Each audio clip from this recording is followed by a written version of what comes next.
Hi everyone, Big Pauly back with a brand new video. Yeah, end of the month haul time again. Flipping hell, is it that time already? Less than 6 months to Christmas. Yeah, so I'm going to go through what I've had delivered, what I've picked up. I've had to leave the door open there, so there might be a bit of extra noise coming from downstairs. And also my neck fan at the moment is charging, and it is 32 centigrade in this room. So I'm going to try and get through this as quickly as I can so that I don't melt, because nobody wants to see that. Big Pauly the puddle. Anyway, let's get into it.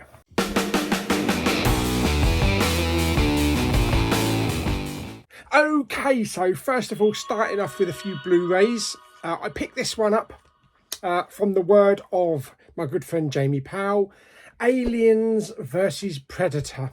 This is basically Alien versus Predator Requiem, the second film, the very dark one. Yeah, although I haven't tested that out on my OLED yet.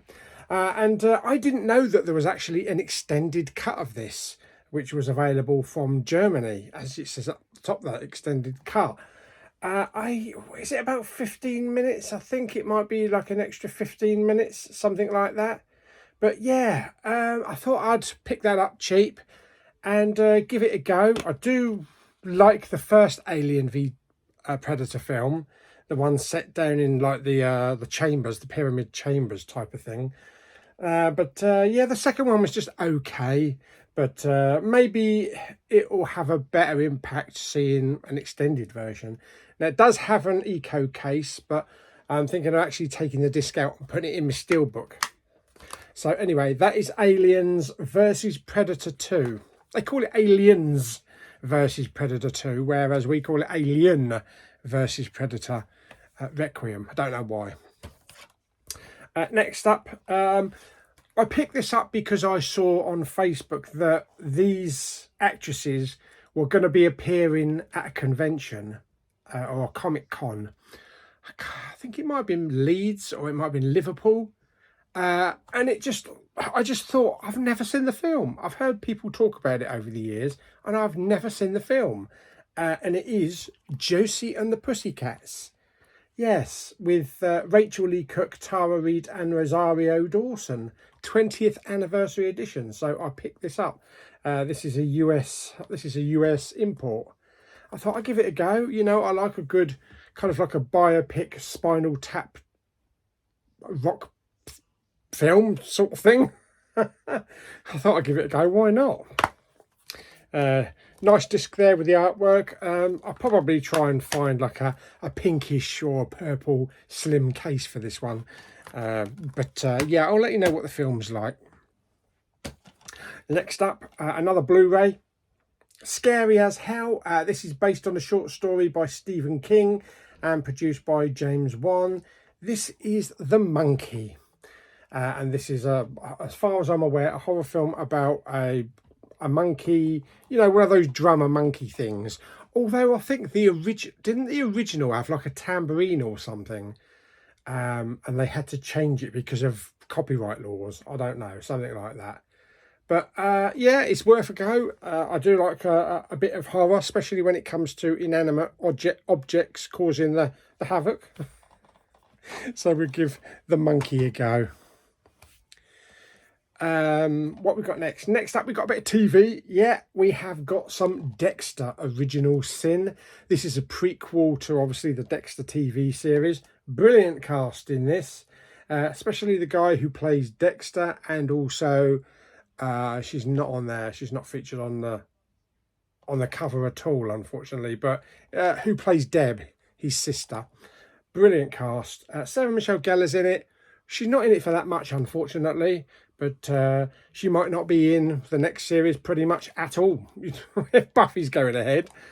But we do have Christian Slater there as well. And this tells the rising story of Dexter Morgan as he comes to terms with, you know, the fact that he's a serial killer and guidance that he needs from his dad. Yeah, so there we go. I'd definitely give that a go. If you've watched the original Dexter, then I think you'd really enjoy it. There is going to be a second series as well, so I'm happy with that. Couple of 88 films next. This one has just recently come out. This is American Reunion. This is the fourth film. Yeah, I think this was originally supposed to come out before the wedding, but the wedding got pushed back, I think. But this is a Blu-ray, so we got the first two films as a 4K, and then we got the last two films as Blu-rays for some reason. But anyway, I do enjoy this film. I think I only ever saw it once at the cinema. It is an 88 films release, so it comes with one of those nice thick box sets there. And you've got lots of little special features and stuff inside. I did do an unboxing for most of these, if not all of them. And also American Pie 2. This is the 4K. Yes, and this is the one with the famous line from Alison Hannigan, isn't it? The band camp line. Yeah, must watch these again. I'm going to wait until I get the wedding, and then I'm probably just going to do like a marathon over a day or two and just watch all of them. So I might do a special video, the American Pie series, you know, what do I think of them now and what's the picture quality, the sound quality and stuff like that. But this is pretty much the same as the other one. Nice box there, thick box there with all the special features inside. And next up we have Last Breath, which is based on a true story about some divers that go down to like fix oil pipelines and things like that. One of the divers gets trapped down there and he runs out of oxygen, and it's basically a rescue attempt. I believe this was actually directed by the bloke that directed the documentary that it's based on. And because that documentary was so successful, they decided to make a proper Hollywood film about it. It is good. Woody Harrelson's in it. I did get myself a slipcover from Inky Prints, as it didn't come with a slipcover. But I enjoyed that. I watched that one at the cinema. Next up, we have In the Lost Lands on 4K. This was sent over by the distributors of the studio to actually review, which I have talked about this video. The video is actually not up yet, so I'm taking a little bit of time getting that video up. But this is from Studio Canal, and it's a very kind of futuristic Resident Evil-y type of 300-y type of film. I can't explain it any more than that. Yeah, it kind of looked good in places. It was very, very heavily CGI'd, very heavily green screened. So at times it looked unnatural. And it kind of like reminded me of these cutscenes that you get in like PlayStation games and Xbox games and things like that. But I'll talk about more about that in the upcoming video. What we got? We got a couple of box sets here. Yeah. Okay, so we have The Nice Guys. This is the limited edition. Really good film. I have only seen it once, but I really did enjoy it. So I thought I'd grab the 4K. Really thick box there with lots and lots of goodies and special bits inside. So there we go. So that is The Nice Guys. I've got to find some plastic like Steelbook Central type of protectors for these, because they all come in different sizes, so it's not always easy to find the right one. Next up, I got Elemental. Yeah, this is Pixar. This is the only Pixar film in my collection I didn't have in 4K. I got the Steelbook, but it only came out in Blu-ray in the UK. And in fact, they didn't release a 4K edition of it on standard MOA. So I found this one on eBay. I did have to pay a little bit over the odds for it, but this is a Walmart exclusive. So I thought I'd get that so that I've got all of the Pixar films now in 4K. And then Arrow, yeah, another Arrow release. Witness with Harrison Ford, the Amish film, where he hides out in the Amish people to protect a kid that's got to do a court case. Haven't seen this film for a long time. This is a 4K, and I look forward to watching it very soon. It's got lots of bits and pieces inside, the usual stuff that you normally get with an Arrow box set, and obviously reversible art and all that kind of stuff. And then we've got some Lethal Weapon. Yeah, the first one. Decided to get the Amaray 4K instead of the Steelbook. I wasn't sold on that Steelbook artwork, even though kind of the smile at the top was, I think, debossed. It just kind of didn't click with me, so I went with this version, which is truer to the film. So obviously we'll get 2, 3 and 4 eventually, or they'll do a box set. They'll do a special box set. Next up from 88 Films is Species. I really enjoyed this film. This is a bit of H.R. Geiger, you know, who designed the Alien and all that kind of stuff. And it's basically about this creature, this alien creature that gives birth and kind of like suckles on men. Yeah, it's a good film. It's a really good film. I don't like the sequels. I mean, I only ever tried to watch Species 2, which was just average, but this one is great. This is a great film. One of my recent pickups is Flow. This is a Curzon release, a Curzon film. So this is a limited edition. Had to pick this one up. This is one of my best films of the year. Absolutely love this. Saw this at the cinema. It is a digipack inside. It comes with lots of special features and stuff like that, and a nice sturdy hard case as well.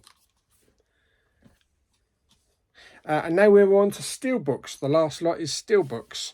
I picked up 6 Sense on 4K, and also I picked up Signs and I picked up the 6 Sense. Yeah, both in they were £15.99 each. I believe they're £15.99 each, yeah. Although I think at one point they were in the 3 for 50, but I grabbed these while they were £15.99 each. So I've got those now on Steelbook, and I sold my Amarays. Then we've got Novocaine with Jack Quaid. Yeah, that's him. Yeah, really enjoyed this film about a bloke that can't feel pain. It's got a bit of I was going to say Die Hard. It's not really Die Hard. It's got a bit of like John Wick action in there, kind of stuff. A bit of Nobody, yeah, and a bit of comedy. It's a pretty good film. I did enjoy it at the cinema. Enough for me to buy the Steelbook. So there we go. So that's Novocaine. Next up, something that's really difficult to get hold of in America is Kingdom of Heaven, the 4K Steelbook. Yeah, it's pretty simple to get in the UK. But I think over in America, you can't buy the 4K unless you buy the Steelbook. So everybody had to go and buy the Steelbook if they wanted the 4K. So it does have a couple of versions. It's a 3-disc set with 8 hours of bonus material. I think it might have two different versions of the film. Maybe the standard version and an extended version. But anyway, that is Kingdom of Heaven. There we go. Really nice Steelbook as well, with some nice embossing on there. 2 more left. I Know What You Did Last Summer. I know what you did last summer. Had to grab this one. Great film. Love the cast in this. Again, didn't bother with any of the sequels. I watched I Know What You Did Last Summer. Oh, I still Know What You Did Last Summer. I watched that, but it just didn't have the same effect. Never bothered with the third film because it was a completely different cast. But there is a new version coming out, I think this month, either this month or July, with a couple of the returning cast. So we've got Freddie Prinze Jr. back, and Jennifer Love. I was going to call her huge Jennifer Love Hewitt's back. Yes, so be interesting to see what the new version is going to be like. I think they're going to try and they're hoping to kick it off maybe like the Scream franchise kicked off, and Halloween. So all of these like classic ones from years gone by, they're trying to rebirth them. So it'd be interesting to see how it does and if it will spawn a potential sequel or a series of films. Hey, we've even got Final Destination back. And lastly, I've saved the best till last. Snow White. from Disney. Yeah, had this one recently delivered. Really nice steelbook. I do like the artwork on here, and it has the dwarfs on the back. And I had no problem with this film. You know, people poo-pooed this film. If you don't like it, that's fine. You know, we all like different things, but I went into this with an open mind. I saw it in the IMAX. I thought Rachel Zegler was actually really good as Snow White, and just beautiful voice. The dwarfs, I had no real problem with the dwarfs, even though they weren't human actors. It worked. It's kind of like a DreamWorksy kind of animation. But some of the expressions on their faces were really good, and some of the animation was really good as well. So I think they did the best what they could do without making it too realistic. They're still trying to make it cartoony, you know, like Who Framed Roger Rabbit with, you know, half and half, you know, live action and animation. Music was good. Set pieces was good. Gal Gadot, unfortunately, I think was miscast. She can't sing for toffee, but I just don't think she was right. I just don't think she was right for this film as the evil queen. It just didn't work really. She looked the part. It just didn't work. So it's a shame. But other than that, yeah, I'm happy to have this in my collection. What really oinks me is people slagging the film off without absolutely any intention of watching it. You know, don't slag a film off if you're not going to bother watching it, because you don't know. You might go into it and you might like it. So even give it a go. Even if you've got Disney Plus, give it a go. If you find that you do hate it, then at least you can say that you've seen it and you hate it. There we go. So that is it. That is everything for the lovely month of June. Yeah. June. Bloody hell, I thought we were still in May. So hope you enjoyed the video. If you did, like it by giving it some thumbs up. Don't forget to subscribe, comment and share. See you on the next video very soon. Bye bye.